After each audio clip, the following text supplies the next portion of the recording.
What's up, y'all? I'm here with the late night vibes, and I can't sleep, so I'm just sharing a few thoughts of stuff that I've been thinking about. Depression and social anxiety. From my experience, depression and social anxiety are very much downplayed, and I don't think a lot of people really understand.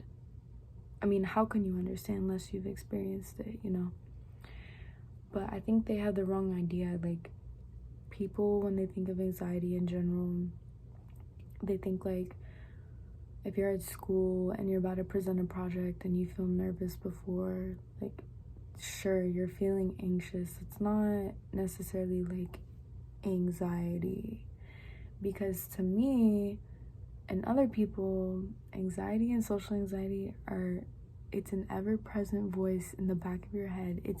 It's noise in the back of your head, and you don't even notice that it's there until it finally shuts up. And for me, that was when I was drinking, or when I used to partake. Chill on me, y'all, chill. That was the only time I even realized, like, it took me a long time to realize, like, oh, so this is what it feels like to be normal. And like, you can be a confident person and still have anxiety and social anxiety. Like, it's not a one size fits all. It's totally different for everybody, but a lot of it is based on your childhood. It's reversible, but it takes so much inner work to get there. Like, I've healed so much since when I was in like middle school or whatever. And the hardest part of it all is a lot of times you don't even really realize it's there until years later. You look back on stuff, like, as you get older and wiser, you look back and you're just like, damn, how much have I given up due to just delusional fear of whatever at the time. It's the delusional fear of letting yourself be all that you need to be. Ma'am, that is literally why we exist. We are all here to help each other out. We wouldn't have intelligence if that weren't true. We wouldn't have the intelligence to create electricity. We wouldn't have the intelligence to have great healthcare. Like, that's one of the reasons why we're alive. But it's also to reach our full potential. Everybody's here for a reason. You won the race for a reason. Okay? Like, you don't have to be here. There's who knows however many billions of people who could have been, who weren't, and you're here, And it just kind of puts it all into perspective. Like, if you're struggling with social anxiety or anxiety in general, I see them as two separate things. But if you're struggling with anything like that, you just have to look at the bigger picture. And that's so much easier said than done. But it's the only way that you're going to be happy. It's the only way you're going to be able to distance yourself from being stuck inside your own head. Like, I'm literally in my head more than I'm on earth. It's really hard to escape yourself if our brain likes familiarity. So when you're comfortable and familiar with being in a negative place, your brain almost craves that, and you have to because your comfort zone, like, your brain's just trying to survive. Your brain and your body, they're just trying to survive. Like, you have to correct it. You have to tell it what to do. You got to be the boss of your own mind. And it sounds so simple, but it's not, from people who haven't always had people treat them or the option, or it's a conscious effort, okay? It's a conscious thing to step out of your own head. Anyways, again, with social anxiety, I guess all I really want to get into, I don't want to get personal or anything, but it can be very debilitating because you're like constantly at war with yourself, and it's completely what's the word? Like, you can't help it. It's completely impulsive unless you take the steps to correct it and notice it and call it what it is, which is bullshit. It's bullshit for you to hold yourself back from the greatest person that you can become. It's bullshit, but for some reason it's really, I wouldn't be talking about it if it wasn't real. For some reason it's real, but it's completely impulsive. You can't, there's no way to calm yourself down. Like, people are like, oh, like, take deep breaths, like take a break from the situation. Ma'am, I'm still gonna be just as anxious when I get back. It's not really something that you can control. Like, it's not something easy. You can't just grab the fucking wheel and it's your thoughts, bruh. You have to be in control of your mind. Let me just tell y'all this. I used to work at this restaurant, and this when I was in high school, my mom would drive me to work. Mind you, I have been working at this spot for a year. The management was ass, I'm not gonna lie. It's probably why they made me anxious. But like, it wasn't even that, because you can distance yourself from that. Like, my hands would be shaking on the way to work every day. See my hands and be like, you good? And I'd be like, yeah, what do you mean? And like, I try like everything, like taking deep breaths, like thinking about something else, like if you like create tension, like if you like push your hands together, it's supposed to take your mind off of like how nervous you are or whatever. And it's literally just nervousness about nothing. Like, it's just, you don't like being perceived, period. And you don't know why. You just don't like being perceived.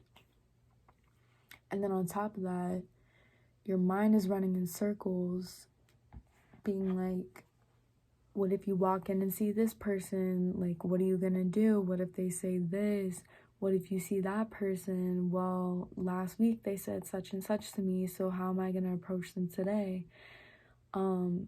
If this shift gets crazy today, like, what's gonna happen? Like, am I gonna do good or am I gonna fail? Okay, what if a customer's rude to me today? Now what? I can't react how to react at home because I'm at work, but I also can't react how I want to because you just can't do that. Like, physically, you can't do that. That's another thing, actually. With any type of, like, anxiety, again, like, you're afraid. Like, a lot of it is people-pleasing, I feel like, because why are you more worried about, like, what other people think than what you think of yourself? Like, every time you go out, you should be like, I know I look great. I see y'all looking. You got something to say. That's what I thought. And go about your business. Like, you shouldn't, okay? Like, you shouldn't give a fuck if people perceive you, basically. But what was I saying before that? I forgot. But yeah, I think the root of social anxiety is being afraid to be perceived for whatever reason.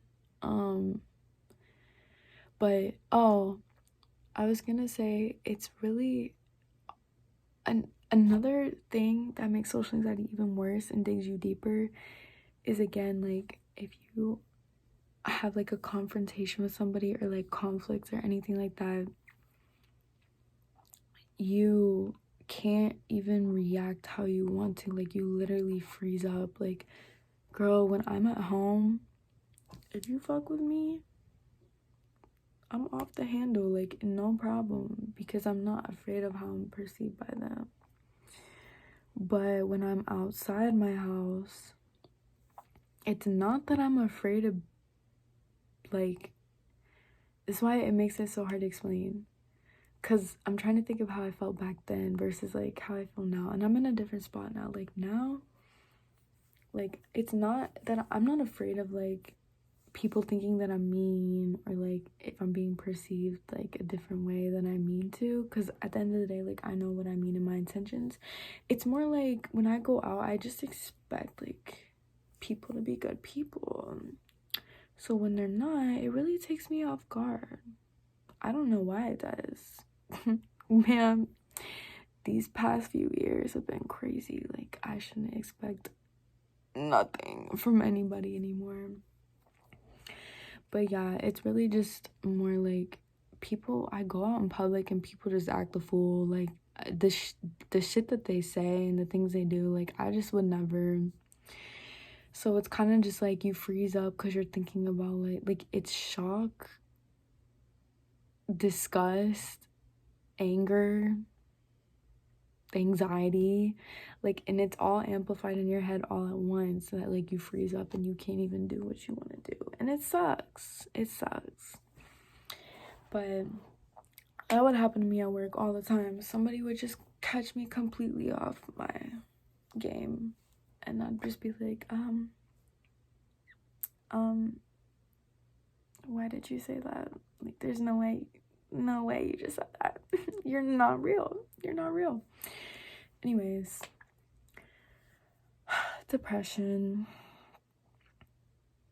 is not, it's not, oh, I'm lazy and tired and I want to lay in my bed all day and do nothing. Because a lot of people are like, oh, just get up. No, it's the numbness. I can count on one hand how many times I've genuinely been happy, upset, scared. Like, I can count that on one hand from the past 4 years. Like, I literally feel nothing. It's like I do, but like genuine, deep emotion, nothing.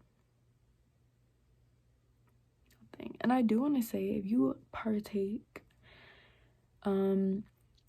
I feel like that caused me to be way too fucking self-aware, but that completely changed my emotions. Like, I couldn't give a fuck, sober or not.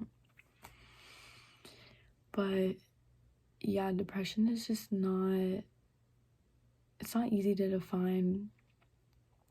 But it's not being sad. It's literally having no,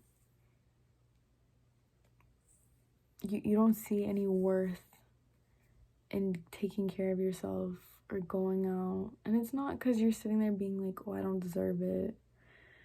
It's more so like functional depression is like, okay, like I could either lay here and be comfortable, or I could get up and clean my room.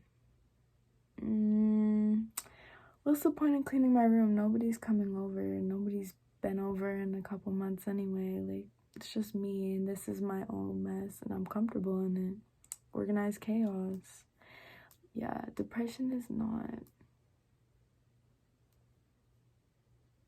It's different for everybody. But yeah, y'all, I'm gonna write out a script and I'm gonna go more into detail at some point. I really just wanted to get some things off my mind. And if y'all relate, let me know. I be feeling like it's just me sometimes. So, yeah. Bye, y'all.